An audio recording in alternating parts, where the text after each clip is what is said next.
Hello friends, आज हम घूमने आए हैं सिंघनपाली, जो बरगढ़ जिले की है। यहाँ पे ओम श्री श्री बाबा बैद्यनाथ जी की मंदिर प्रतिष्ठा हो रही है। हम आपको उस अवसर में दिखाएंगे। यहाँ पे मीना बाजार, रावण दरबार, दंड नृत्य, संकीर्तन, बैठकें हो रही है। मनोरंजन का भरपूर लाभ उठाएं और बाबा बैद्यनाथ जी की आशीर्वाद प्राप्त करें।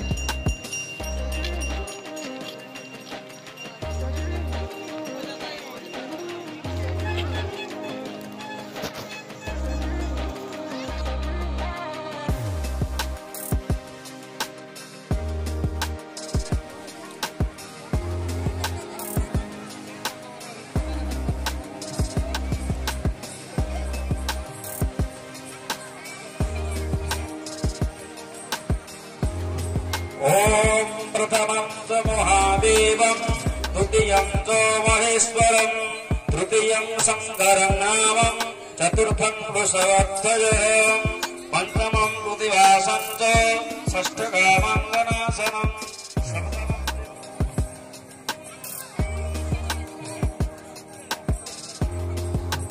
ओम प्रथमं च महादेवं, द्वितीयं च महेश्वरं, तृतीयं शंकरं नामं, चतुर्थं वृषभध्वजं, पंचमं कृतिवासं च, षष्ठकामं गणासनं, सप्तमं विभुदेवेश, नीलकण्ठं मखाश्रमं, नवमं ईश्वरं नामं, दशमं पार्वतीप्रियं, रुद्रं केवलसो नामं, द्वादशं शिवसंसदे।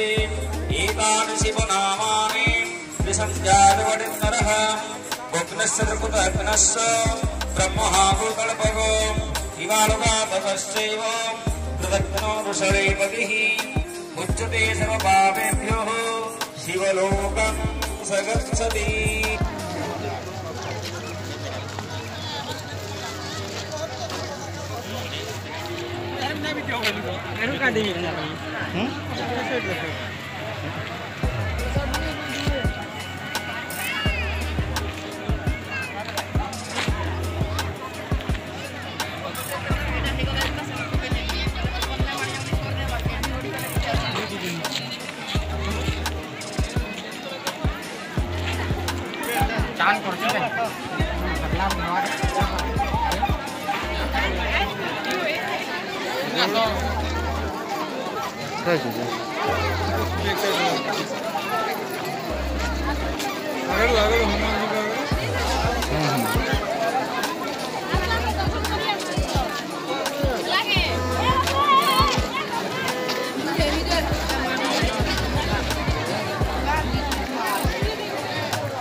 पालिया घर बोले धरी नहीं पार्बा जी हेल्ला ये मन दर्शन